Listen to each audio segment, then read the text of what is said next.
Ang mabuting balita ng Panginoon ayon kay San Lucas.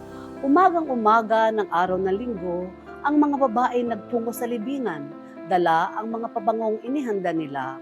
Nang dumating sila, naratnan nilang naigulong na ang batong nakatakip sa pintuan ng libingan. Ngunit nang pumasok sila, wala ang bangkay ng Panginoong Hesus.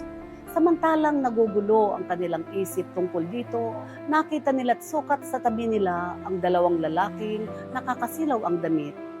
Dahil sa matinding takot, sila'y lumuhod, sayad ang mukha sa lupa.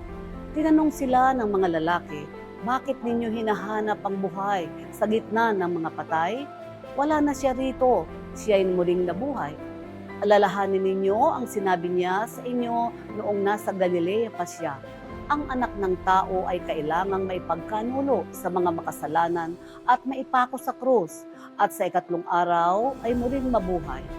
At naaalala ng mga babae ang mga sinabi niya. Pagbabalik mula sa libingan, isinalaysay nila ang lahat ng ito sa 11 at sa iba pang kasama nila. Ang mga babaeng ito'y sina Maria Magdalena, Juana at Mariang ina ni Santiago. Sila at ang iba pang mga babaeng kasama nila ang nagbalita nito sa mga apostol.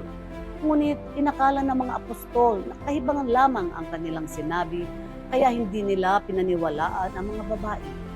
Gayunmay, tumindig si Pedro at patakbong nagpunta sa libingan.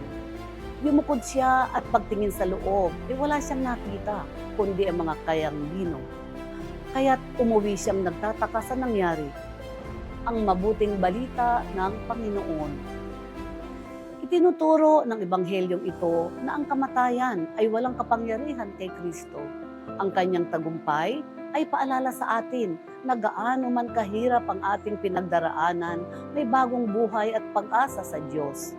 Tinatawag niya tayong maniwala tulad ng mga kababaihang unang nagpahayag ng mabuting balita at ipalaganap sa iba na si Jesus ay buhay at patuloy na gumagawa sa ating buhay.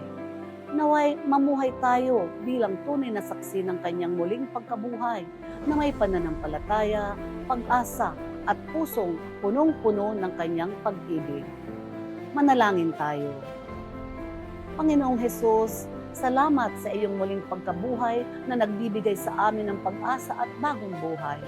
Tulungan mo kaming huwag hanapin sa kadiliman ang aming takot at pag-aalinlangan, kundi sa liwanag ng iyong pag-ibig. Palakasin mo ang aming pananampalataya upang maging tapat kaming saksi ng iyong tagumpay. Naway ipahayag namin sa iba ang mabuting balita na ikaw ay buhay at patuloy na gumagawa sa aming buhay. Amen.